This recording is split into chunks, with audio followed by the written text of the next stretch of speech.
तो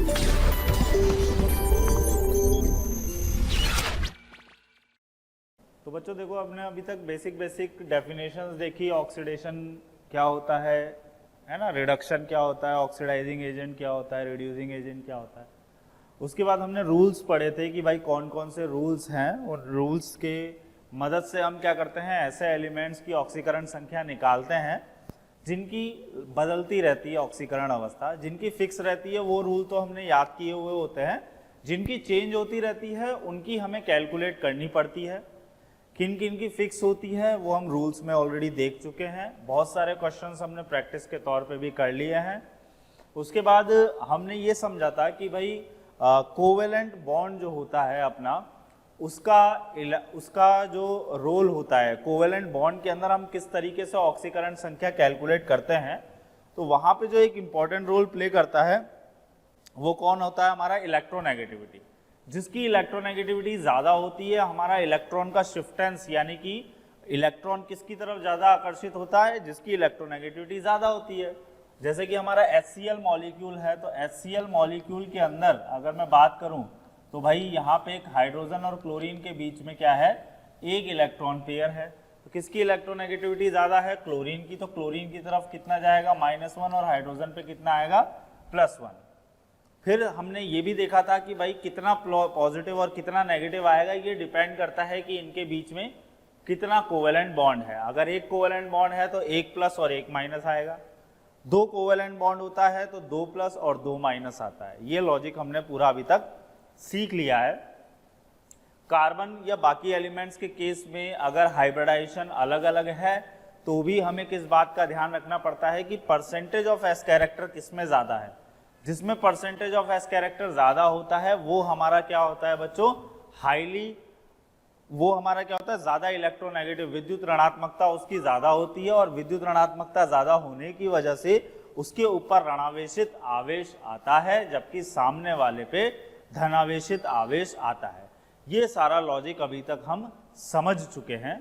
अभी बच्चों हम उप सहसंयोजी बंध की तरफ चलते हैं, तो हेडिंग डाल लीजिए, उप सहसंयोजी बंध। उप सहसंयोजी बंध वाले यौगिकों में बंध वाले तत्वों की ऑक्सीकरण संख्या, तत्वों की ऑक्सीकरण संख्या। ठीक है बच्चों, तो उप सहसंयोजी बंध जो है, पहले तो मैं उसका आइडिया दे दूं, हालांकि आप लोगों को होगा, आप लोगों ने ये पढ़ा होगा केमिकल बॉन्डिंग के अंदर। ठीक है, तो उप सहसंयोजी बंध जिसको हम इंग्लिश में क्या बोलते हैं, कोऑर्डिनेट बॉन्ड भी बोलते हैं, कोऑर्डिनेट। और इसका दूसरा नाम क्या होता है बच्चों, डेटिव बॉन्ड। कोऑर्डिनेट बोल लो या डेटिव बॉन्ड बोल लो, एक ही बात है। तो कोऑर्डिनेट बॉन्ड और डेटिव बॉन्ड बनता कैसे है, इसके पीछे कुछ रूल्स होते हैं। रूल्स बहुत ही सिंपल से हैं, एक बार मैं आइडिया दे देता हूं आपको। ये मान लो A तत्व है, ये मान लो B तत्व है, तो A जो है वो B के तरफ 2 इलेक्ट्रॉन की शेयरिंग करता है, यानी एक ही तत्व 2 इलेक्ट्रॉन की साझेदारी करता है, सामने वाला तत्व कोई इलेक्ट्रॉन की साझेदारी नहीं करता। अगर दोनों तत्व समान इलेक्ट्रॉन की साझेदारी करते हैं तो जो बंध बनता है उसको हम सहसंयोजी बंध यानी कोवेलेंट बॉन्ड बोलते हैं। लेकिन अगर दोनों इलेक्ट्रॉन समान इलेक्ट्रॉन की साझेदारी ना करें, एक तत्व तो 2 इलेक्ट्रॉन की साझेदारी करे और दूसरा तत्व एक भी इलेक्ट्रॉन की साझेदारी नहीं करता, तो ये जो बंध बनता है इसको क्या बोलते हैं हम, कोऑर्डिनेट बॉन्ड। ठीक है ना। अब जो इसके अंदर A है जिसने 2 इलेक्ट्रॉन दिए हैं, इसको बोलते हैं हम दाता परमाणु। क्या बोलते हैं, दाता परमाणु। और जो दूसरा तत्व है जिसने ग्रहण किया है उसको हम क्या बोलते हैं, ग्राही परमाणु। ठीक है, तो ये तो क्या हो गया, दाता परमाणु, और B क्या हो गया हमारा, ग्राही परमाणु। ठीक है ना। अब कंडीशन क्या होती है, तो कंडीशन अगर मैं बताऊं तो जो दाता परमाणु होना चाहिए इसमें कम 8 इलेक्ट्रॉन, यानी इसका अष्ट कंप्लीट होना चाहिए। बाहरी कोश में क्या होने चाहिए, 8 इलेक्ट्रॉन कंप्लीट होने चाहिए। और जो सामने वाला तत्व होता है उसके पास कम से कम 2 इलेक्ट्रॉन को ग्रहण करने की क्षमता होनी चाहिए। तो ये तो हो गया हमारा कोऑर्डिनेट बॉन्ड। अब यहाँ पे हम 3 प्रकार के केस पढ़ेंगे। केस नंबर 1, भाई केस 1 क्या है? अगर हमारा उपसहसंयोजी बंध A to B बना है और यहाँ पे इलेक्ट्रोनेगेटिविटी जो B की है वो ज़्यादा है किससे? इलेक्ट्रोनेगेटिविटी ऑफ A से। यानी कि A ने तो 2 इलेक्ट्रॉन की साझेदारी करी है और A और B में से किसकी विद्युत ऋणात्मकता ज़्यादा है बच्चों? B की ज़्यादा है। तो यहाँ पर A जो है इसके ऊपर कितना आवेश आ जाएगा? प्लस का 2, और B के ऊपर कितना आएगा? माइनस का 2। ठीक है, तो A से B का जो डेटिव बॉन्ड है A के ऊपर कितना आएगा? +2, और B के ऊपर कितना आएगा? -2। 2 आवेश आता है सीधे, क्योंकि 2 इलेक्ट्रॉन की शेयरिंग है ना यहाँ पे। तो 2 इलेक्ट्रॉन किसके पास चले गए? इसके पास चले गए। किसके पास से गए? इसके पास से। तो यहाँ पे 2 इलेक्ट्रॉन की कमी हो गई, यहाँ पे 2 इलेक्ट्रॉन एक्स्ट्रा बढ़ गए। तो यहाँ कितना आवेश आएगा? +2, और यहाँ कितना आवेश आएगा? -2। ठीक है, एग्जाम्पल के तौर पे अगर मैं बात करूं तो देखो एग्जाम्पल क्या हो जाएगा बच्चों इसका। जैसे H2SO4 मॉलिक्यूल है, H2SO4। ठीक है, तो ये हो गया बच्चों सल्फर। ठीक है, ये हो गया हमारा OH बॉन्ड, ये हो गया हमारा OH बॉन्ड। ठीक है, 6 इलेक्ट्रॉन होते हैं ना सल्फर में, और एक एक इलेक्ट्रॉन बॉन्डिंग करने के बाद टोटल इलेक्ट्रॉन हो गए 8। तो अब यहाँ पे डेटिव बॉन्ड भी मैं बना सकता हूँ। देखो डबल कोवेलेंट बॉन्ड भी बना सकते हो, डेटिव बॉन्ड भी बना सकते हो, कोई प्रॉब्लम वाली बात वहाँ पे नहीं है, कंफ्यूज मत होना। कई बार बुक में देखते हैं हम यार सल्फ्यूरिक एसिड है तो सल्फ्यूरिक एसिड का स्ट्रक्चर तो ये होना चाहिए, ये सल्फ्यूरिक एसिड का स्ट्रक्चर हो गया, तो ये वाला स्ट्रक्चर किसका है? तो भाई ये भी सही है, ये भी सही है। ठीक है, दोनों ही स्ट्रक्चर अपने आप में सही है, उससे कंफ्यूज मत होना कि भाई पहला वाला गलत है या दूसरा वाला सही है, दूसरा वाला सही है पहला वाला, ऐसा कुछ नहीं। दोनों स्ट्रक्चर ही अपने आप में सही है। आपके ये जो दोनों मैंने रूल बताए, जो दाता परमाणु होना चाहिए उसके 8 इलेक्ट्रॉन पूरे होने चाहिए, और ग्राही परमाणु जो होना चाहिए उसमें कम से कम 2 इलेक्ट्रॉन को ग्रहण करने की क्या होनी चाहिए बच्चों? क्षमता होनी चाहिए। चलो अभी यहाँ पे हम आवेश दे देते हैं भाई। तो यहाँ पे देखो सल्फर जो है, यहाँ पे ये ऑक्सीजन जो है ये -2 हो गया, ये +1 हो गया, और ये भी क्या हो जाएगा? प्लस का 1। ठीक है, ये -2 हो गया ऑक्सीजन, ये हो जाएगा +1, और ये भी क्या हो जाएगा बच्चों? +1। अब सल्फर और ऑक्सीजन में से किसकी विद्युत ऋणात्मकता ज्यादा होती है? तो अच्छे से ध्यान रखो, किसी समूह में जो तत्व जितना ज्यादा ऊपर की तरफ आता है उसकी विद्युत ऋणात्मकता उतनी ज्यादा होती है। यानी कि हम ये बोल सकते हैं टॉप टू बॉटम, ऊपर से नीचे तत्वों की विद्युत ऋणात्मकता क्या होती है? घटती है। जिसको नहीं याद है कॉपी के ऊपर की तरफ लिख लीजिए। किसी समूह में ऊपर से नीचे बढ़ने पर तत्वों की विद्युत ऋणात्मकता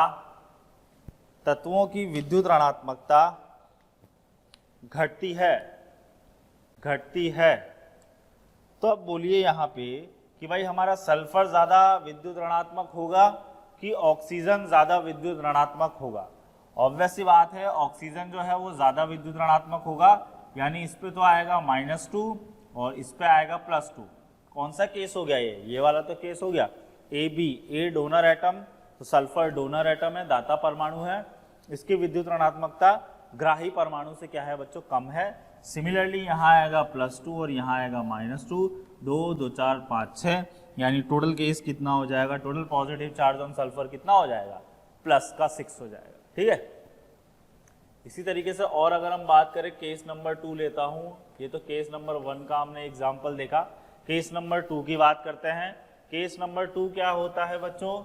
जो हमारा A और B, ठीक है, ये डेटिव बॉन्ड है। यहाँ पे क्या है बच्चों? Electronegativity of A is equals to electronegativity of B होता है, यानी A और B दोनों की विद्युत ऋणात्मकता क्या होती है? बराबर होती है। तो ये A और B जो है दोनों की विद्युत ऋणात्मकता बराबर होने की वजह से ये -2 और +2। ठीक है, एक बात अच्छे से ध्यान रखो, अगर कोवेलेंट बॉन्ड होता ना यहाँ पे, तो कोवेलेंट बॉन्ड के अंदर तो क्या होता है बच्चों? कोवेलेंट बॉन्ड के अंदर ये होता है कि भाई सिंगल कोवेलेंट बॉन्ड है तो और दोनों की इलेक्ट्रोनेगेटिविटी अगर बराबर है तो वहां पे कोई भी चार्जेस का जनरेशन नहीं होता। ऐसा होता है किसमें, कोवेलेंट बॉन्ड में। लेकिन कोऑर्डिनेट बॉन्ड में ऐसा नहीं होता। अगर दोनों की विद्युत ऋणात्मकता बराबर है ना, तो भी जो हमारा दाता परमाणु होता है, दाता परमाणु के ऊपर कितना आएगा, +2, और ग्राही परमाणु के ऊपर कितना आएगा, -2 आता है। ठीक है, इसके एग्जाम्पल की अगर मैं बात करूं तो यहाँ पे एग्जाम्पल हो जाएगा बच्चों O3 मॉलिक्यूल। जैसे ऑक्सीजन और ऑक्सीजन के बीच में क्या बनाया हमने, डबल कोवेलेंट बॉन्ड बनाया, और एक ऑक्सीजन और इस ऑक्सीजन के बीच में क्या हो जाएगा, सिंगल कोवेलेंट बॉन्ड हो जाएगा। ठीक है ना। अब यहाँ पर बच्चों ये जो हमारे, सबसे पहले इन दोनों इलेक्ट्रॉन की, इन दोनों ऑक्सीजन एटम की बात करते हैं। तो इन दोनों ऑक्सीजन एटम के बीच में क्या है, डबल कोवेलेंट बॉन्ड है। अगर यहाँ पर डबल कोवेलेंट बॉन्ड है और दोनों ऑक्सीजन की इलेक्ट्रोनेगेटिविटी क्या बराबर है, चेक कर लो चाहो तो दोनों की इलेक्ट्रोनेगेटिविटी क्या हो जाएगी बच्चों, बराबर हो जाएगी 5, 6। ठीक है, sp3 दोनों का हाइब्रिडाइजेशन भी सेम है, तो दोनों की इलेक्ट्रोनेगेटिविटी भी क्या हो जाएगी, बराबर हो जाएगी। यानी ये ना तो इस पे इलेक्ट्रॉन चार्ज का जनरेशन करेगा, ना ये ऑक्सीजन इस ऑक्सीजन पे चार्ज का जनरेशन करेगा। यानी कि इस ऑक्सीजन पे तो आ गया 0, और इस ऑक्सीजन पे, इस वाले ऑक्सीजन की वजह से कितना आ गया, 0। अब बात करते हैं हम यहाँ पे, तो ये दोनों ऑक्सीजन की इलेक्ट्रोनेगेटिविटी क्या है, बराबर है, और यहाँ पे कोऑर्डिनेट बॉन्ड है। तो कोऑर्डिनेट बॉन्ड क्या होता है, अगर इलेक्ट्रोनेगेटिविटी बराबर हो और कोऑर्डिनेट बॉन्ड हो, तो जो दाता परमाणु होता है उस पे +2 आता है, और जो ग्राही परमाणु होता है उस पे -2 आता है। ठीक है बच्चों। तो ओवरऑल चार्ज अगर तुम देखो तो ओवरऑल तो कितना है, 0 है, लेकिन मान लो उसने स्पेसिफाई कर दिया कि भाई सेंट्रल ऑक्सीजन एटम पे कितना चार्ज होगा, तो ओजोन के सेंट्रल ऑक्सीजन एटम पे कितना आवेश होता है बच्चों, +2। ठीक है ना। और अगल बगल वाले ऑक्सीजन पे कितना आवेश होगा, तो एक पे तो होगा 0, एक पे होगा -2 है। या फिर इस तरीके से पूछ लिया 1, 2, 3 ऐसा ऑप्शन देके पूछ लिया, या बोला कि जो ग्राही वाला ऑक्सीजन होगा उस पे कितना आवेश होगा। तो मल्टीपल चांसेस होते हैं, मल्टीपल टाइप्स होते हैं क्वेश्चन बनाने के। तो मेन मुद्दे की बात यह है कि अगर दो तत्व हैं और उनके बीच में उपसहसंयोजी बंध है और दोनों की विद्युत ऋणात्मकता क्या है, बराबर है, तो जो हमारा दाता परमाणु होगा, दाता परमाणु के ऊपर क्या आएगा, +2 आएगा, और ग्राही परमाणु के ऊपर क्या आएगा बच्चों, -2 आएगा। ये हो गया हमारा केस नंबर 2। अभी लास्ट और थर्ड केस देखते हैं हम लोग। थर्ड केस क्या है बच्चों, A से B की तरफ, लेकिन electronegativity of A is greater than electronegativity of B है। तो ऐसे केस में बच्चों ये दोनों एक दूसरे के ऊपर चार्जेस का जनरेशन नहीं कर पाते हैं, क्योंकि A की विद्युत ऋणात्मकता B से क्या है, ज्यादा है। तो भाई A जो है वो B की तरफ इलेक्ट्रॉन जाने ही नहीं देगा, अपने पास ही होल्ड करके रखेगा। तो इसके ऊपर भी कोई आवेश नहीं और उसके ऊपर भी कोई आवेश नहीं। ठीक है, इसके एग्जाम्पल की अगर मैं बात करूं तो इसका एग्जाम्पल हो जाता है बच्चों HNC, hydrogen isocyanide. Hydrogen isocyanide की अगर मैं बात करूं तो 1, 2, 3, 4, ठीक है, 1, 2, 3, 4, 5, 6, ठीक है। तो नाइट्रोजन में 1, 2, 3, 4, 5, 6, 7, ठीक है, और एक ये वाला 8। नाइट्रोजन का ऑक्टेट कंप्लीट हो चुका है। कार्बन के पास 2 इलेक्ट्रॉन एक्सेप्ट करने की टेंडेंसी है, तो यहाँ पे क्या आ जाएगा बच्चों, कोऑर्डिनेट बॉन्ड आ जाएगा। This is hydrogen isocyanide structure, बहुत इंपॉर्टेंट कंपाउंड है, याद रखो। ऑर्गेनिक केमिस्ट्री में भी बार बार ये आता रहेगा। अब पहले यहाँ चार्जेस देखते हैं। देखो, हाइड्रोजन और नाइट्रोजन के बीच में सिंगल कोवेलेंट बॉन्ड है। अगर इनके बीच में सिंगल कोवेलेंट बॉन्ड है तो दोनों में से ज्यादा इलेक्ट्रोनेगेटिव विद्युत ऋणी कौन है, नाइट्रोजन हमारा ज्यादा विद्युत ऋणी है। तो नाइट्रोजन के ऊपर तो आएगा बच्चों -1 और हाइड्रोजन पर आएगा +1। अब ये डबल कोवेलेंट बॉन्ड की बात करते हैं तो नाइट्रोजन और कार्बन में ज्यादा इलेक्ट्रोनेगेटिव कौन, नाइट्रोजन। तो इन दो की वजह से इस नाइट्रोजन पे आएगा -2 और इस कार्बन पर आ जाएगा बच्चों +2। क्लियर है यहां तक। अब डेटिव बॉन्ड की बात करते हैं। तो बच्चों डेटिव बॉन्ड में क्या है, डेटिव बॉन्ड मतलब कोऑर्डिनेट बॉन्ड को डेटिव बॉन्ड बोलते हैं, ठीक है, मैंने यहाँ लिखा हुआ भी है। अब यहाँ पे क्या है, देखो नाइट्रोजन कि इलेक्ट्रोनेगेटिविटी क्या है बच्चों, ज़्यादा है, ठीक है, as compare to carbon. Thank you students, हमें इतना प्यार देने के लिए। डेली लाखों बच्चे हमारे वीडियो लेक्चर्स से फ़ायदा उठा रहे हैं, तो मेरी आपसे एक रिक्वेस्ट है कि डिस्क्रिप्शन बॉक्स में जो लिंक दिया गया है उस लिंक पे जाके आप क्लिक करिए और अपना रजिस्ट्रेशन सुनिश्चित कर लीजिए, ठीक है। और साथ ही साथ मेरी बच्चों से ये भी रिक्वेस्ट है, जिन बच्चों को डाउट सॉल्विंग और साथ ही साथ मटेरियल चाहिए, उसके लिए भी आप नीचे दिए गए डिस्क्रिप्शन बॉक्स में लिंक पे जाके क्लिक करके वहाँ पे अपना रजिस्ट्रेशन सुनिश्चित कर सकते हैं। तो ऐसे केस में जब जो हमारा दाता परमाणु की विद्युत ऋणात्मकता अगर ग्राही परमाणु की विद्युत ऋणात्मकता से अधिक होती है तो वहाँ कोई भी चार्जेस का जनरेशन नहीं होता। तो यहाँ पे कोऑर्डिनेट बॉन्ड की वजह से कोई भी चार्जेस का जनरेशन नहीं हुआ है, ठीक है। तो ओवरऑल हाइड्रोजन पे कितना आवेश है बच्चों, +1, नाइट्रोजन पे टोटल कितना आवेश हो गया, -3, और कार्बन पर टोटल कितना आवेश हो जाएगा, +2 आवेश हो जाएगा। क्लियर।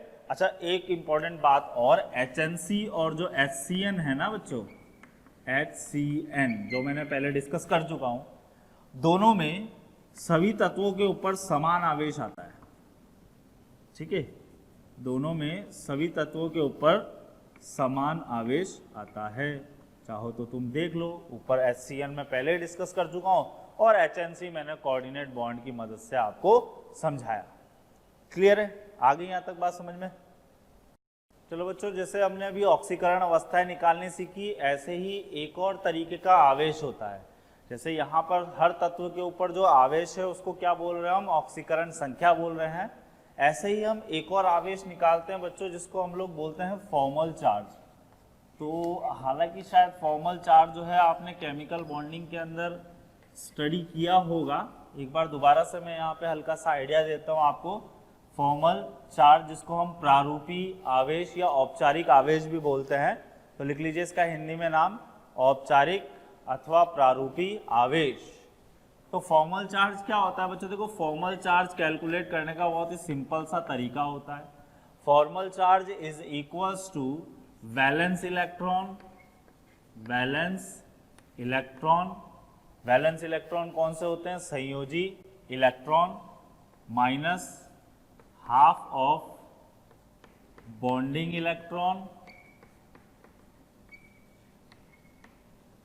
प्लस, ये तो क्या हो गया हमारे bonding electron plus lone pair electron, ठीक है। अगर इसी फॉर्मूले को हम हिंदी में लिखें तो प्रारूपी आवेश, प्रारूपी आवेश क्या हो जाएगा हमारा बच्चों, संयोजी इलेक्ट्रॉन माइनस हाफ ऑफ बंधित इलेक्ट्रॉन प्लस मुक्त इलेक्ट्रॉन बोल लो या अबंधित इलेक्ट्रॉन बोल लो।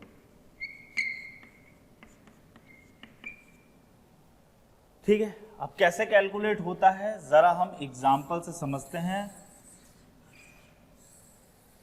अच्छा, प्रारूपी आवेश और ऑक्सीकरण संख्या में क्या अंतर होता है, एग्जाम्पल लेने के बाद अपन डायरेक्ट इसको समझेंगे। तो देखो, मान लो आपको एक मॉलिक्यूल दिया हुआ है, हम सिंपल मॉलिक्यूल लेते हैं, HCl मॉलिक्यूल ले लेते हैं, ठीक है। HCl मॉलिक्यूल का इलेक्ट्रॉन या लेविस इलेक्ट्रॉन डॉट स्ट्रक्चर अगर हम बनाएं तो ये हो गया हाइड्रोजन और ये हो गया हमारा क्लोरीन। ये हाइड्रोजन, ये क्लोरीन के अंदर एक इलेक्ट्रॉन, 2 3 4 5 6 7, ठीक है। दोनों पे फॉर्मल चार्ज कैलकुलेट करते हैं। So formal charge on hydrogen, hydrogen पर फॉर्मल चार्ज। संयोजी इलेक्ट्रॉन कितने होते हैं हाइड्रोजन में, संयोजी इलेक्ट्रॉन मतलब बाहरी कोश में इलेक्ट्रॉन, तो वो भाई एक ही होता है आपका, माइनस हाफ इनटू बंधित इलेक्ट्रॉन। बंधित इलेक्ट्रॉन कितने हैं हाइड्रोजन के साथ में भाई, 2, एक तो ये और दूसरा ये वाला, तो ये हो गया अपना टोटल कितना 2, प्लस अबंधित इलेक्ट्रॉन, क्या यहाँ पे कोई अयुग्मित इलेक्ट्रॉन है, नहीं है, तो कितना हो जाएगा 0, यानी यहाँ कितना हो गया 0, ठीक है। टोटल कितना आएगा 0। इसी तरीके से अगर मैं फॉर्मल चार्ज कैलकुलेट करता हूँ बच्चों क्लोरीन पे, तो इसमें बोलो संयोजी इलेक्ट्रॉन कितने होंगे 7 माइनस हाफ ऑफ बंधित इलेक्ट्रॉन कितने हैं हमारे 2, अबंधित इलेक्ट्रॉन कितने हैं देखो 6 हो गए। इसको भी सॉल्व किया तो क्या आएगा मेरा 0। तो ये क्या है फॉर्मल चार्ज है, प्रारूपी आवेश। जबकि अगर मैं यहाँ ऑक्सीकरण संख्या की बात करता हूं तो ये होगा बच्चों +1 और ये होगा बच्चों -1। डिफरेंस समझ में आ रहा है? फॉर्मल चार्ज क्या होता है और ऑक्सीकरण संख्या क्या होती है। ऑक्सीकरण संख्या इज वो बिल्कुल ही डिफरेंट चीज है फॉर्मल चार्ज से, ठीक है। तो फॉर्मल चार्ज अगर आपको कैलकुलेट करना है तो ये हमें फॉर्मूले वहां पे इस्तेमाल में लेने होते हैं। तो लिखिए जरा सबसे पहले फॉर्मल चार्ज के अंदर किसी भी तत्व में, किसी भी यौगिक में तत्वों के ऊपर जो आंशिक आवेश आता है, तत्वों के ऊपर जो आंशिक आवेश आता है उसे हम प्रारूपी आवेश कहते हैं, उसे हम प्रारूपी आवेश कहते हैं, है ना बच्चों। देखो देखने में बहुत सी बार ये सेम लगता है कि फॉर्मल चार्ज और ऑक्सीकरण संख्या ये तो सेम चीजें हैं, लेकिन ऐसा नहीं है। दोनों ही क्या है बच्चों अलग अलग चीजें हैं। फॉर्मल चार्ज और जो हमारी ऑक्सीडेशन नंबर है वो दोनों ही बिल्कुल अलग अलग चीजें हैं। तो ये फॉर्मूला लिख लीजिए। इसके बाद HCl का एग्जाम्पल हमने लिखा, ऐसे ही और एग्जाम्पल समझते हैं। मान लीजिए आपको H2SO4 दिया हुआ है। H2SO4 की अगर बात करी जाए तो H2SO4 हम कैसे कैलकुलेट करेंगे। ये हो गया हमारा सल्फर, ठीक है। ये हो गया हमारा डबल बॉन्डेड ऑक्सीजन, यहाँ हो जाएगा OH, यहाँ हो जाएगा हमारा OH। तो मान लीजिए formal charge on sulphur calculate करना है। ऑक्सीकरण संख्या तो पता ही है आपको +6 आने वाली है। Formal charge on sulphur, valence electron sulphur में कितने होते हैं 6 होते हैं, minus half of bonding electron. कितने बॉन्डिंग इलेक्ट्रॉन जाएंगे टोटल 12 हो जाएंगे। और नॉन बॉन्डिंग इलेक्ट्रॉन कितने बच गए यहाँ पे 0। तो इसको सॉल्व करोगे तो ये कितना हो जाएगा 6, ये हो जाएगा बच्चों 2 6 12 और ये हो जाएगा अल्टीमेटली सॉल्व हो गई। फॉर्मल चार्ज ऑन सल्फर कितना आएगा 0 आएगा। तो ये 0 जो चार्ज है ये कहाँ नजर आ रहा है तुमको, क्या यहाँ पे सल्फर पे कोई चार्ज जनरेट हुआ है? नहीं ना। तो ये कितना हो गया तुम्हारा 0 इसलिए आ रहा है। लेकिन जो ऑक्सीकरण संख्या है वो डिपेंड करती है, वो हमें ये बताती है कि इसने बॉन्डिंग कैसे करी है और कितनी करी है, ठीक है ना। तो चाहो तो वहां पे एक स्टामा करके पॉइंट और ये लिख लो, फॉर्मल चार्ज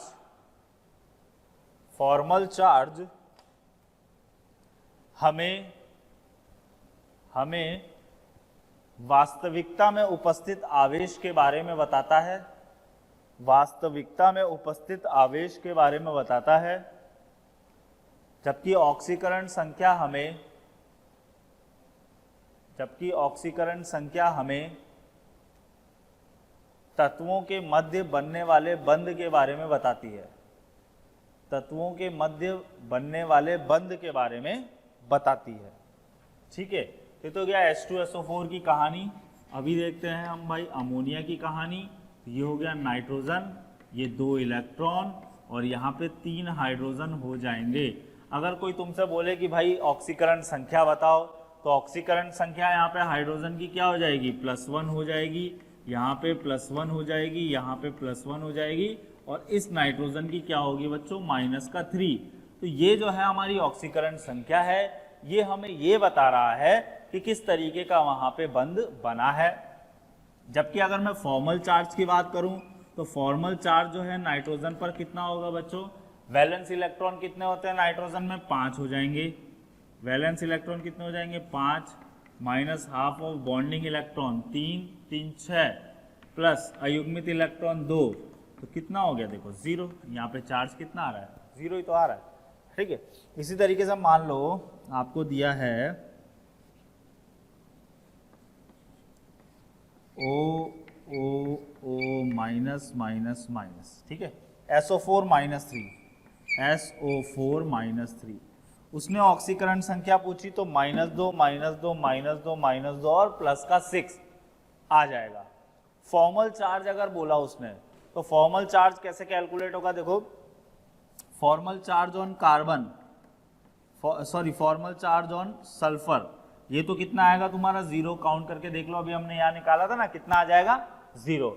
अब मान लो उसने बोला फॉर्मल चार्ज ऑन ऑक्सीजन तुम्हें काउंट करना है, तो फॉर्मल चार्ज ऑन ऑक्सीजन देखो तुम ये फॉर्मूला इस्तेमाल मत, ऑक्सीजन निकालते वक्त ये फॉर्मूला इस्तेमाल मत करना, सीधे क्या देखना है यार, कितना टोटल चार्ज है -3 और कितना ऑक्सीजन है 4, तो फॉर्मल चार्ज कितना हो जाएगा -3/4, कितना हो जाएगा -3/4। आई क्या बात समझ में?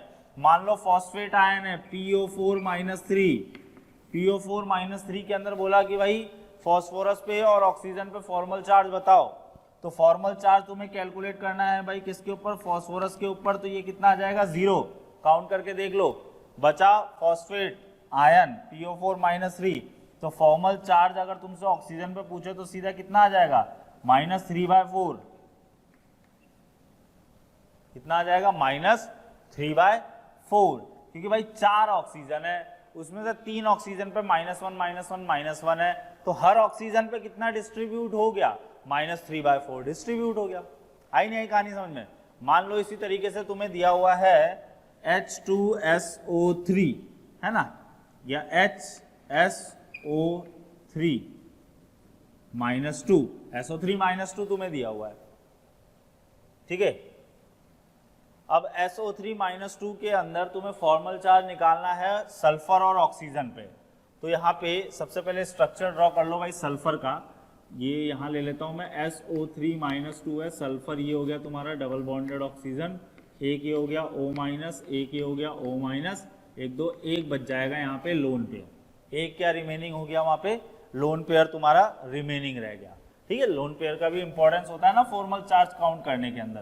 तो अभी हम क्या करते हैं, यहाँ पे फॉर्मल चार्ज का फॉर्मूला लगाते हैं, तो फॉर्मल चार्ज हमें सल्फर पे निकालना है, तो formal charge on sulphur, formal charge on sulphur is equal to, valence electron कितने होते हैं 6 minus half of, bonding electron कितने हो गए 1 2 3 4 5 6 7 8 हो गए, प्लस नॉन बॉन्डिंग इलेक्ट्रॉन कितने हो गए हमारे पास 2 हो गए, ठीक है। 8 तो क्या हो गया हमारे पास बॉन्डिंग इलेक्ट्रॉन, और 2 क्या हो गए नॉन बॉन्डिंग इलेक्ट्रॉन, तो 2 4 जा 8, 4 और कितना हो गया 0।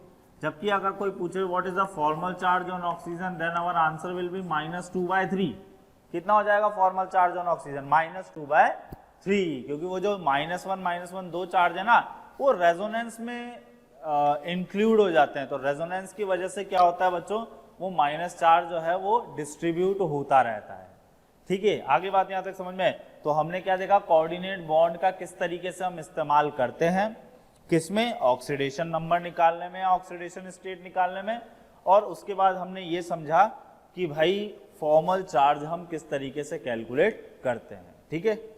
तो बच्चों ऑक्सीडेशन नंबर हमने कैलकुलेट करना देखा, ऑक्सीडेशन के अंदर इलेक्ट्रोनेगेटिविटी का क्या कंसेप्ट होता है, और इलेक्ट्रोनेगेटिविटी के साथ ही साथ में कोवेलेंट बॉन्डिंग्स, कोवेलेंट कंपाउंड्स के अंदर हम कैसे कैलकुलेट करते हैं वो देखा। देन उसके बाद हमने कोऑर्डिनेशन कंपाउंड्स के अंदर कैसे ऑक्सीडेशन नंबर कैलकुलेट करना है उसके बारे में समझा, एंड देन हमने फॉर्मल चार्ज के बारे में सीखा।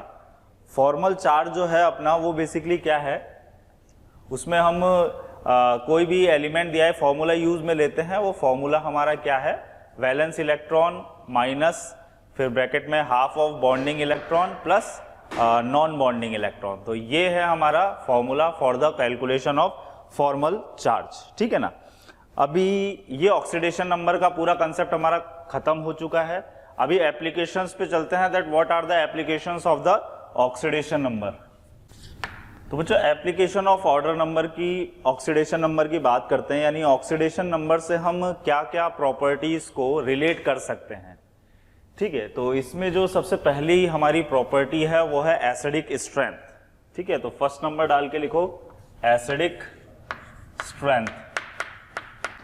अब एसिडिक स्ट्रेंथ में कौन सी बात कर रहा हूं, जैसे HCl, HBr, HI, इस सीक्वेंस की बात नहीं कर रहा हूं। इस सीक्वेंस में तो आप इनऑर्गेनिक केमिस्ट्री में पढ़ते हो कि हम इसमें कैसे कैलकुलेट कर सकते हैं कि भाई कौन ज्यादा एसिडिक होगा, कौन कम एसिडिक होगा। मैं किसकी बात कर रहा हूं, अगर आपको एक ही एलिमेंट के ऑक्सो एसिड्स दे दिए जाएं, यानी जैसे कि आपको सपोज करिए दे दिया HClO दे दिया, HClO2 दे दिया, HClO3 दे दिया, HClO4 दे दिया, ठीक है। अगर मान लो HCl और HBr दे दिया तो इसमें आप इजीली कैलकुलेट कर सकते हो कि कौन ज्यादा एसिडिक नेचर का होगा, कौन बेसिक नेचर का होगा, on the basis of electronegativity difference in between the hydrogen and the. प्यारे बच्चों, हमें रोज लाखों कमेंट्स आते हैं कि सर इस टॉपिक पर वीडियो बनाइए, ये वाला टॉपिक सर एक्सप्लेन कर दीजिए। कोई फिजिक्स के टॉपिक के लिए पूछता है, कोई केमिस्ट्री के टॉपिक के लिए पूछता है, ठीक है बच्चों। तो मेरी आपसे एक रिक्वेस्ट है, आप हमारे चैनल पर जाकर उसको एक बार सब्सक्राइब कीजिए और साथ ही साथ में जो बेल नोटिफिकेशन है उसको भी आप क्लिक कीजिए, क्योंकि उससे होगा क्या, जो भी हम नए वीडियोस अपलोड करेंगे वो आप तक हैंड टू हैंड आ जाएगा और आपसे कोई भी वीडियो मिस नहीं होगी। हम ऐसा बोल क्यों रहे हैं बच्चों, क्योंकि होता क्या है, जो टॉपिक्स की आप डिमांड कर रहे होते हैं उस पर हमने ऑलरेडी वीडियो बना के डाली हुई होती है, ठीक है। तो वो आपको सर्च करेंगे वहां पे तो बहुत ही इजीली अवेलेबल हो जाएगा, ठीक है। तो आप वहां पर जाइए, एक बार सब्सक्राइब कीजिए और बेल आइकन पर क्लिक कीजिए। सेंट्रल एलिमेंट, तो वहां से हम आराम से कैलकुलेट कर सकते हैं कि कौन H+ रिलीज कर देगा आसानी से।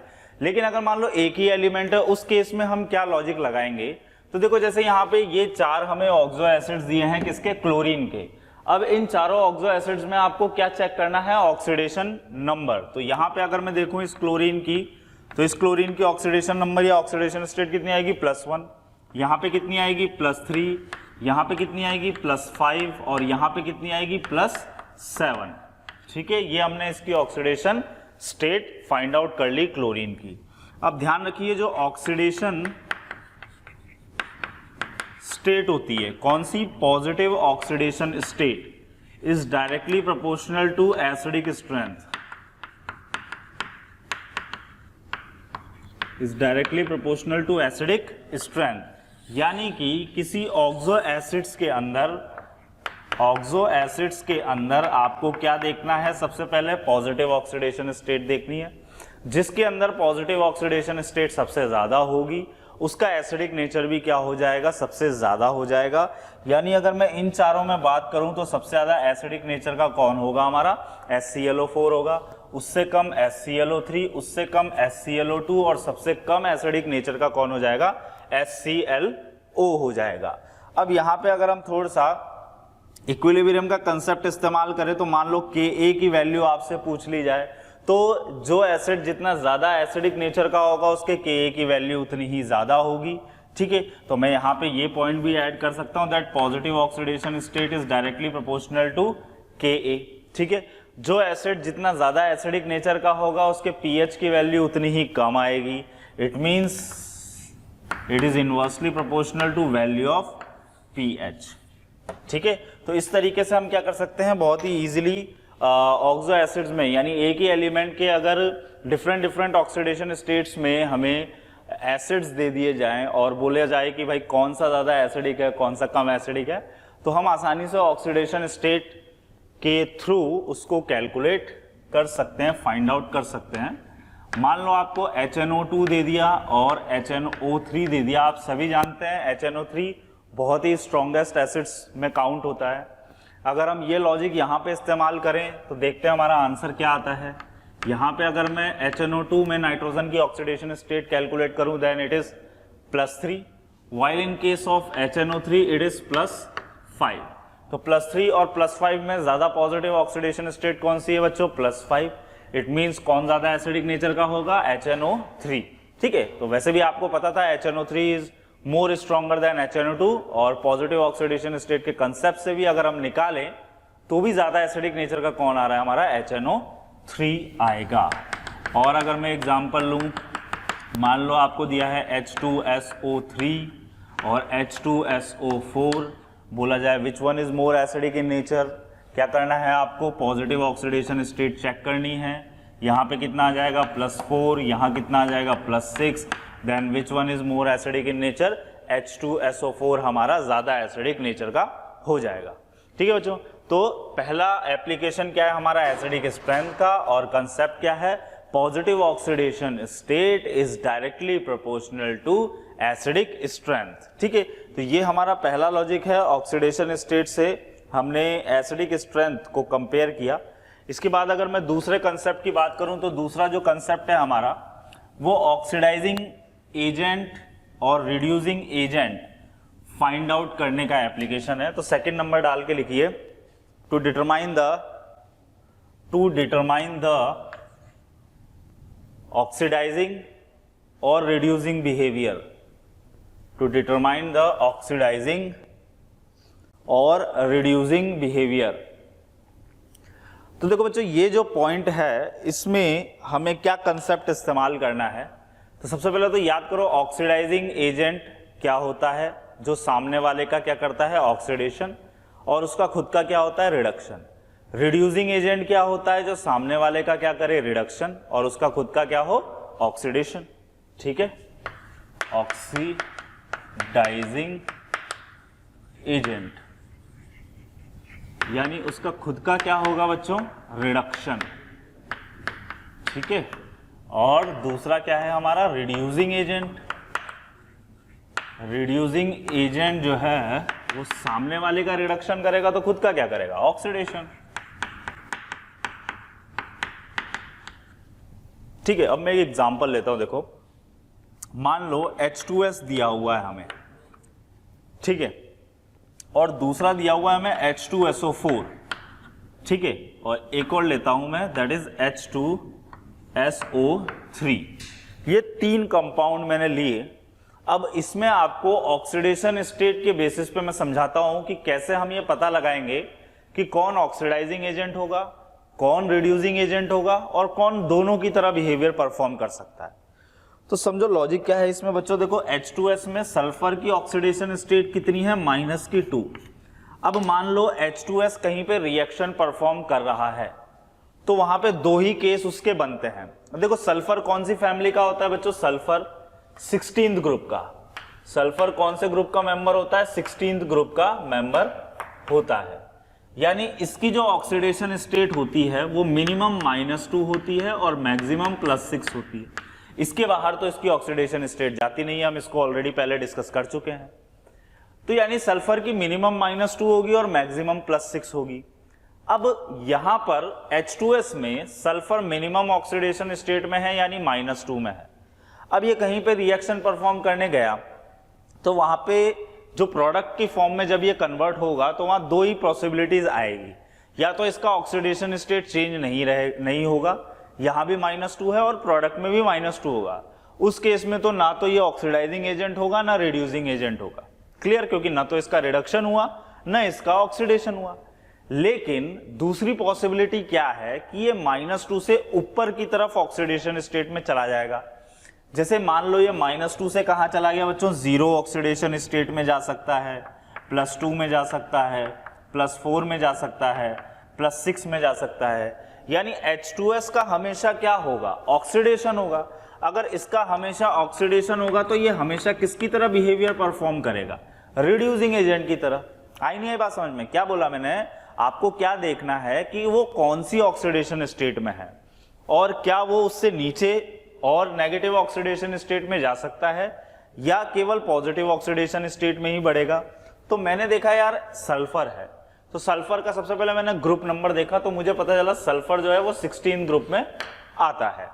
अब 16 ग्रुप की मिनिमम और मैक्सिमम ऑक्सीडेशन स्टेट चेक कर लो, तो -2 से +6 इसकी ऑक्सीडेशन स्टेट की रेंज होगी, यानी मिनिमम ये -2 जाएगा और मैक्सिमम +6 जाएगा।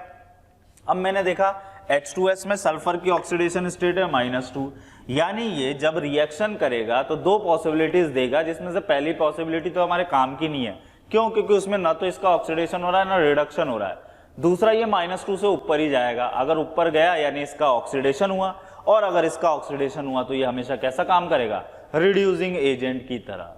ठीक है, पहली बात ये। अभी दूसरा हम H2SO4 के केस में समझते हैं। H2SO4 में सल्फर की ऑक्सीडेशन स्टेट कितनी है बच्चों, +6 है।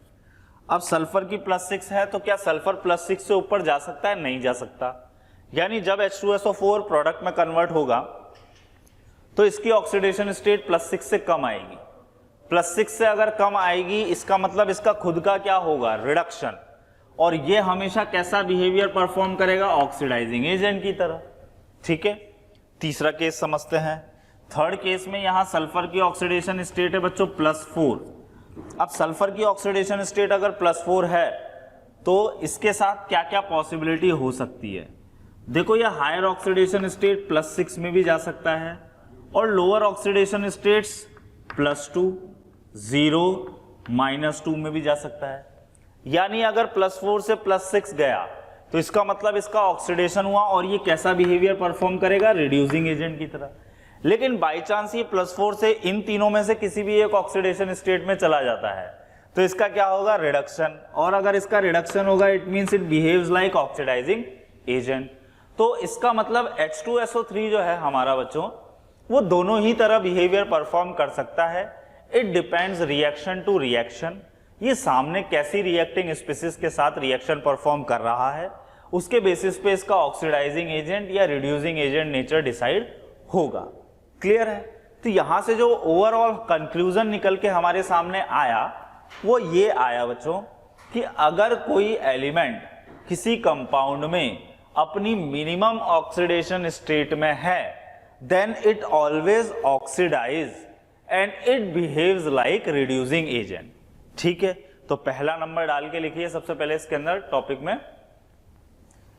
ठीक है, टॉपिक क्या था हमारा, determination of oxidising and reducing behaviour.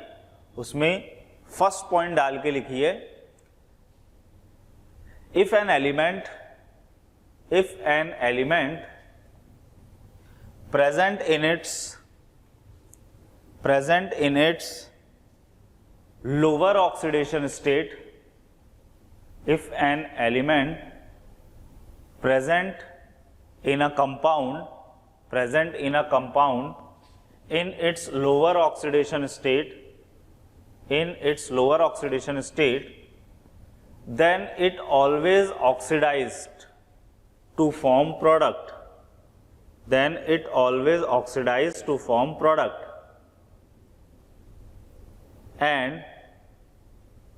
And it behaves like reducing agent. ठीक है बच्चों, क्या मतलब है कि अगर कोई तत्व, ठीक है, तो लिख लो इसको हिंदी में लिखना, यदि कोई तत्व किसी यौगिक में अपनी न्यूनतम ऑक्सीकरण अवस्था में है तो उसका हमेशा उपचयन होता है तथा वह अपचायक कहलाता है। ठीक है, तथा वह अपचायक कहलाता है। एग्जाम्पल में ये H2S लिख लो। H2S हमेशा कैसा बिहेवियर परफॉर्म करेगा बच्चों, रिड्यूसिंग एजेंट की तरह। रिड्यूसिंग एजेंट का मतलब क्या हो गया, अपचायक की तरह ये व्यवहार करेगा क्योंकि इसका हमेशा क्या होगा, उपचयन होगा। क्लियर? चलो अभी सेकंड पॉइंट करके लिखो, यदि कोई तत्व किसी यौगिक में अपनी अधिकतम ऑक्सीकरण अवस्था में है तो उसका सदैव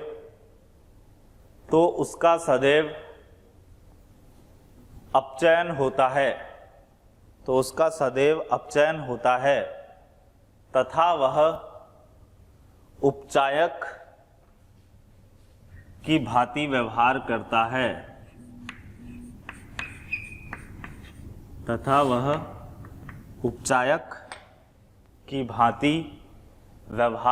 है। ठीक है, एग्जाम्पल में ये लिख लो H2SO4। इसके बाद थर्ड पॉइंट लिखो बच्चों, यदि कोई तत्व किसी यौगिक में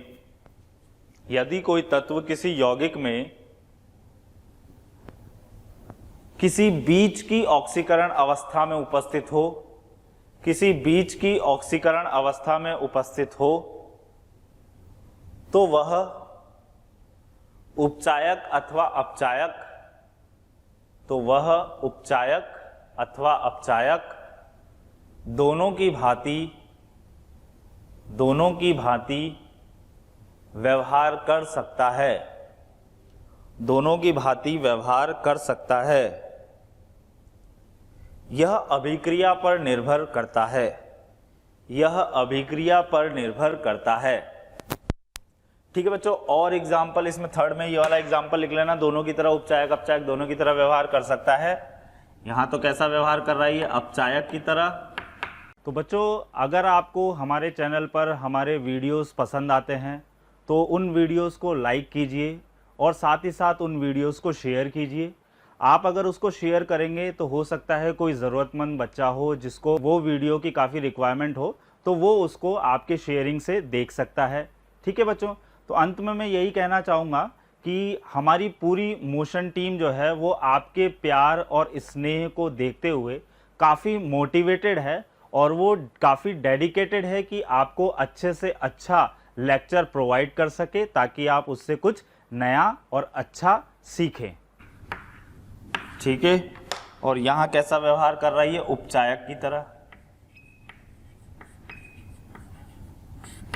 क्लियर है। और एग्जाम्पल अगर मैं आपको बताऊं, H3PO4 है मान लो, तो H3PO4 आपको पता लगाना है कैसा व्यवहार प्रदर्शित करेगा।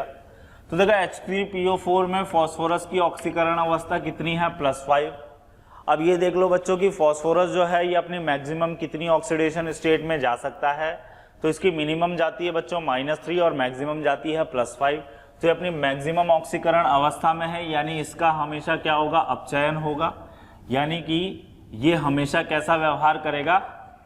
ठीक है, इसका हमेशा अपचयन होगा, तो ये कैसा व्यवहार करेगा, उपचायक की तरह व्यवहार करेगा। और अगर हम देखें तो मान लीजिए आपको दिया हुआ है PH3 that is phosphine gas. PH3 क्या होता है बच्चों, फॉस्फीन गैस होता है। इस फॉस्फीन गैस में फॉस्फोरस की ऑक्सीकरण अवस्था कितनी है, -3 है। -3 का मतलब क्या हो गया, ये अपनी न्यूनतम ऑक्सीकरण अवस्था में है। अब अगर ये न्यूनतम ऑक्सीकरण अवस्था में है, इसका मतलब इसका क्या होगा, उपचयन होगा। इसका अगर उपचयन होगा तो ये कैसा व्यवहार करेगा बच्चों, अपचायक की भांति व्यवहार करेगा। मान लीजिए हमारे पास है HClO।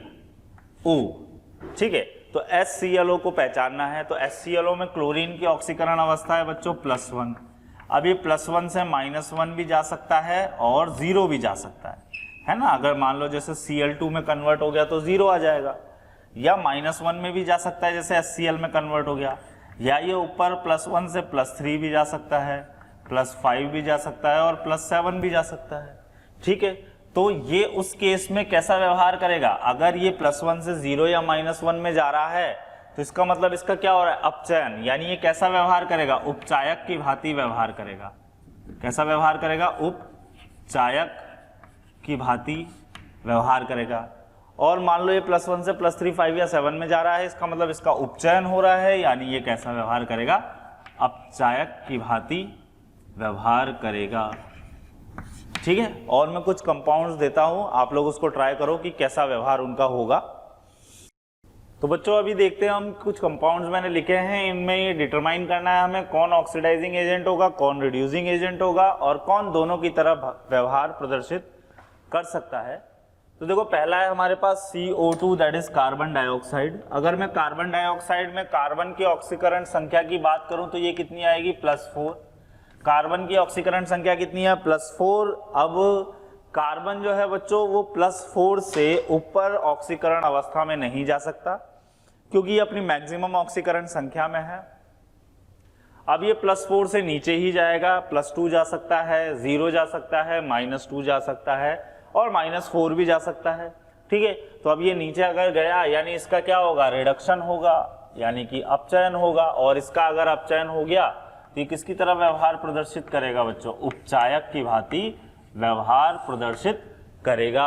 इसी तरीके से मान लो K2Cr2O7 है, K2Cr2O7 में अगर मैं क्रोमियम की ऑक्सीकरण संख्या निकालूं तो ये आएगी बच्चों +6, और क्रोमियम ध्यान रखो +6 से ऊपर ऑक्सीकरण संख्या में नहीं जाता है। तो अगर ये +6 ऑक्सीकरण संख्या में नहीं जाता है यानी इसका हमेशा क्या होगा, अपचयन होगा, और ये भी हमेशा कैसा व्यवहार प्रदर्शित करेगा बच्चों, उपचायक की भांति व्यवहार प्रदर्शित करेगा। HNO2 में बात करूं अगर मैं, तो HNO2 में कितनी आएगी बच्चों, +3। अब +3 से ये ऊपर भी जा सकता है +5 में और नीचे भी आ सकता है, यानी इसका अपचयन भी हो सकता है, उपचयन भी हो सकता है, ये दोनों की तरह व्यवहार प्रदर्शित कर सकता है। ठीक है, तो इसका उपचायक की भांति व्यवहार भी प्रदर्शित हो सकता है और अपचायक की भांति भी व्यवहार प्रदर्शित हो सकता है।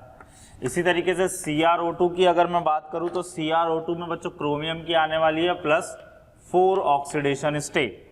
अब इसकी +4 ऑक्सीडेशन स्टेट अगर आएगी तो इसका मतलब इसका क्या हो सकता है, देखो क्रोमियम बच्चों +6 तक जा सकता है और +4 से नीचे भी आ सकता है, यानी ये भी दोनों की तरह व्यवहार प्रदर्शित करेगा। उपचायक भी बन सकता है ये और अपचायक भी बन सकता है ये।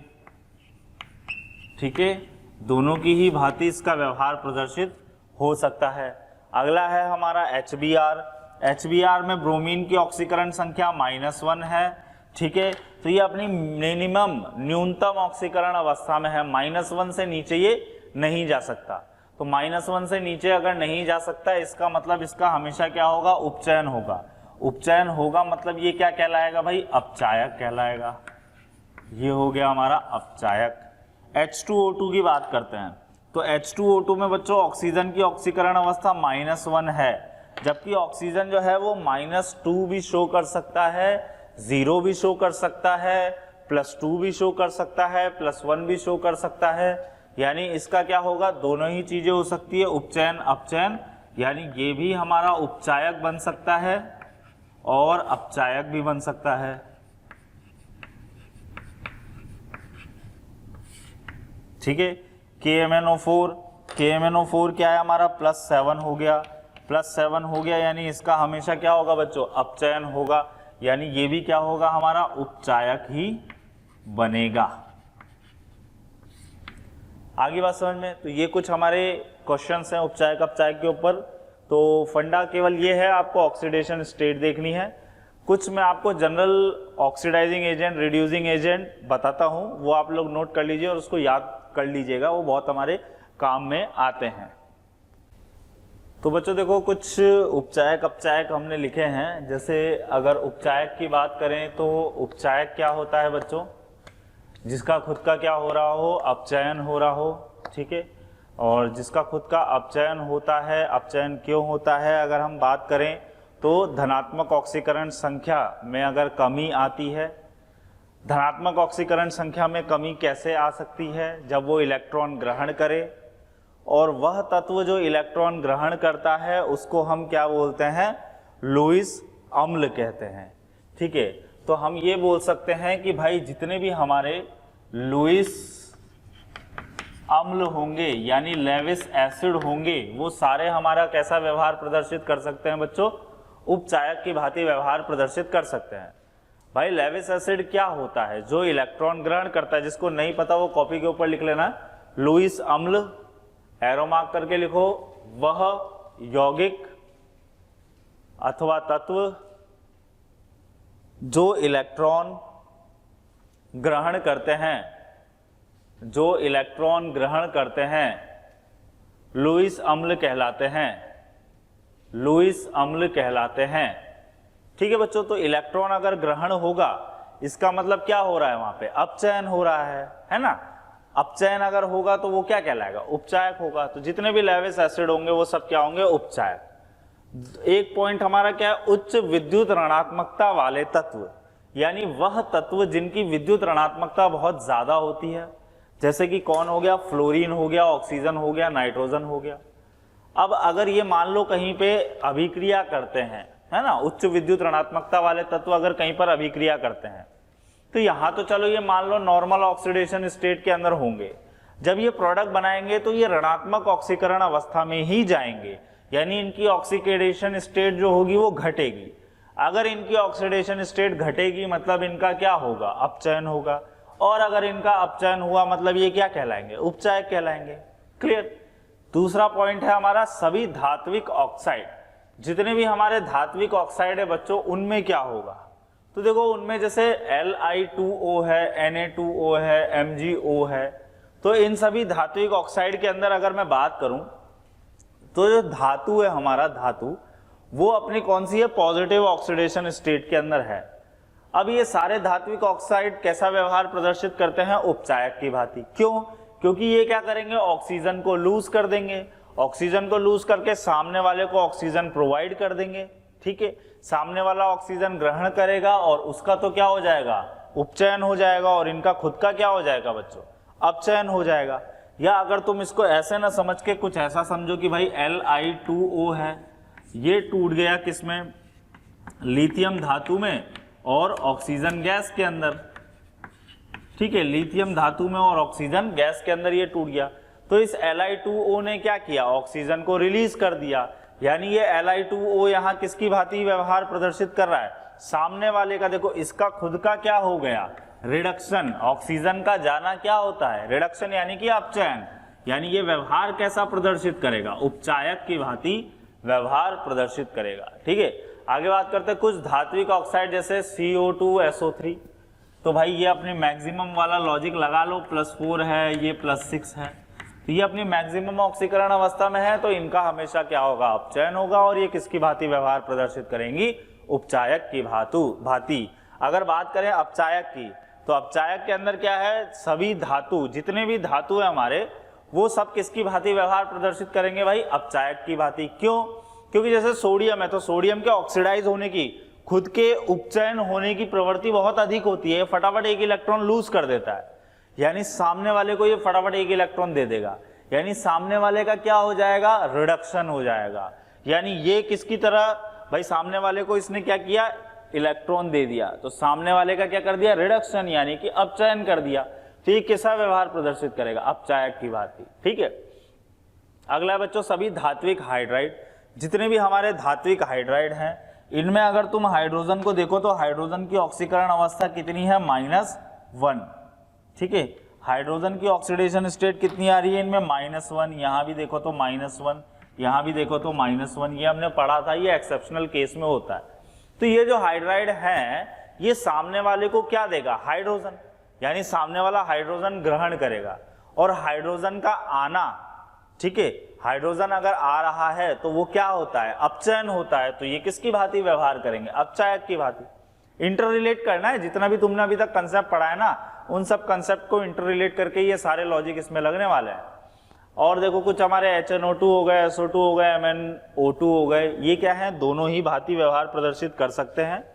उपचायक और अपचायक दोनों की ही भांति इनका क्या हो सकता है बच्चों? व्यवहार प्रदर्शित हो सकता है। ठीक है, तो ये क्या थे हमारे कुछ उपचायक अपचायक के एग्जाम्पल्स थे।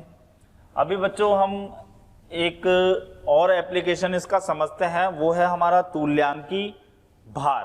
तो थर्ड पॉइंट लिखो, तुल्यांकी भार। तुल्यांकी भार। तुल्यांकी भार को इंग्लिश में क्या बोलते हैं बच्चों? हम इक्विवेलेंट मास। Equivalent mass. ठीक है, अब ये जो हमारा तुल्यांकी भार है यानी इक्विवेलेंट मास है, इसका सिंबल होता है E। क्या सिंबल होता है? E। तुल्यांकी भार क्या होता है बच्चों? देखो इसकी डेफिनेशन हम इक्विवेलेंट कंसेप्ट में पढ़ेंगे, जो जस्ट रेडॉक्स के बाद अगला हमारा टॉपिक है। यूं समझ लो ये प्रैक्टिकल केमिस्ट्री में इस्तेमाल आने वाली चीज है। जैसे नॉर्मल मास होता है, फिर हमने मोलर मास देखा, ऐसे तुल्यांकी भार होता है। अब तुल्यांकी भार जो है ये कैलकुलेट करने का सिंपल सा कंसेप्ट है हमारे पास। क्या कंसेप्ट है भाई? तो ध्यान रखो, तुल्यांकी भार इज इक्वल्स टू मोलर द्रव्यमान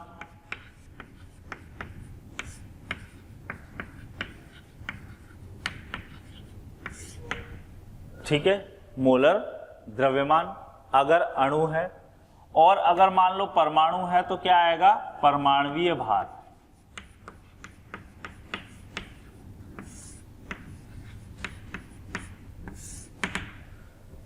और तुम्हें भाग किससे देना है भाई? अब तुम्हें क्या करना है बच्चों? आयनों में विखंडित करना है या संयोजकता देखनी है। अगर परमाणुवीय भार ले रहे हो तो यहां पे आएगा बच्चों संयोजकता, यानी कि वैलेंसी। और अगर तुम अणु ले रहे हो तो अणु में क्या आएगा तुम्हारा? आवेश। आवेश धनायन अथवा ऋणायन का। ठीक है, किसका? धनायन अथवा ऋणायन का। अब मान लो तुमसे किसी ने बोला कि भाई तुम्हें Na2SO4 का तुल्यांकी भार ज्ञात करना है, तो कैसे कैलकुलेट करोगे भाई? Na2SO4 या H2SO4 ले लेते हैं। अब H2SO4 देखो तो H2SO4 को तुम्हें क्या करना है? तोड़ना है। कैसे टूटेगा ये तुम्हारा? एक तो जाएगा ये H प्लस, और कैसे जाएगा? SO4-2। यहाँ कितने H प्लस मिलेंगे? 2 H प्लस मिलेंगे और एक मिलेगा SO4-2। तो टोटल पॉजिटिव चार्ज कितना हो गया? +2, और टोटल नेगेटिव चार्ज कितना हो गया? -2। अब तुम्हें इक्विवेलेंट मास निकालना है, मान लो, है ना, तुल्यांकी भार निकालना है, तो क्या लगा दिया तुमने? Molar mass. मोलर मास कितना होता है इसका? 98/2, यानी कितना आ जाएगा? 49। सिंपल सा। मान लो तुम्हें निकालना है भाई HCl दे दिया। अब HCl का तुम्हें तुल्यांकी भार निकालना है, तो HCl को तोड़ लो आयनों में, ये हो जाएगा तुम्हारा H प्लस और ये हो जाएगा तुम्हारा Cl माइनस। यहाँ कितना आ जाएगा? +1, और यहाँ कितना आ जाएगा? -1। अब इक्विवेलेंट मास ऑफ HCl कितना निकल के आएगा तुम्हारा? 35.5/1। 1 क्यों आया? क्योंकि आवेश धनायन का लो चाहे ऋणायन का लो, कितना आना है? वो 1 ही आना है तुम्हारा। ठीक है, इसी तरीके से मान लो तुम्हें इक्विवेलेंट मास निकालना है सोडियम का। अब सोडियम का कैसे निकालोगे भाई? सोडियम का एटॉमिक मास यानी परमाणु भार कितना हो गया? 23, और वैलेंसी कितनी होती है इसके ऊपर? 1, यानी कितना आ जाएगा? 23 आ जाएगा। मान लो तुम्हें इक्विवेलेंट वेट कैलकुलेट करना है ऑक्सीजन का, तो इक्विवेलेंट वेट ऑफ ऑक्सीजन यानी एटॉमिक मास कितना हो जाएगा? 16, और यहाँ पे 2, यानी ये कितना आ जाएगा? 8। तो एक तरीके से हमें ऑक्सीडेशन स्टेट का इसमें भी इस्तेमाल करना होता है। तो ये मैंने बहुत ही छोटा सा आपको आइडिया दिया है तुल्यांकी भार का। बाकी जो इसका पूरा सेक्शन है वो हम इक्विवेलेंट कंसेप्ट यानी कि तुल्यांकी कंसेप्ट का जो टॉपिक आएगा रेडॉक्स के बाद में, क्योंकि रेडॉक्स के ऑक्सीडेशन स्टेट्स का उसमें इस्तेमाल होना होता है, इसलिए हम रेडॉक्स के बाद उसको स्टडी करते हैं। तो मोल कंसेप्ट और रेडॉक्स का कंबाइन कंसेप्ट उसमें इस्तेमाल होता है, तो वहां पे हम इसको और डिटेल में डिस्कस करेंगे। फिलहाल यहाँ पे आपको मैंने क्या बताया कि भाई किसी कोई अणु अगर दिया है या कोई परमाणु अगर दिया है तो उसका तुल्यांकी भार कैसे कैलकुलेट करना है। तो अभी आप इतना नोट कर लीजिए, बाकी इसके बारे में डिटेल डिस्कशन हम इक्विवेलेंट कंसेप्ट में करेंगे। ठीक है, तो बच्चों अगर आप चाहते हैं कि हम जो यहाँ पर पढ़ा रहे हैं, डिस्कस कर रहे हैं, लेक्चर्स जो भी आ रहे हैं वो आप तक पहुँच सके, आपको अवेलेबल हो सके, तो आप आज ही हमारे नंबर्स पर कॉल कर सकते हैं। हमारा जो कॉन्टैक्ट नंबर है वो है बच्चों 180021217999। ठीक है बच्चों, तो इस पे आप लोग कॉल कर सकते हैं और हमारे वीडियो लेक्चर्स आप तक पहुंच जाएंगे।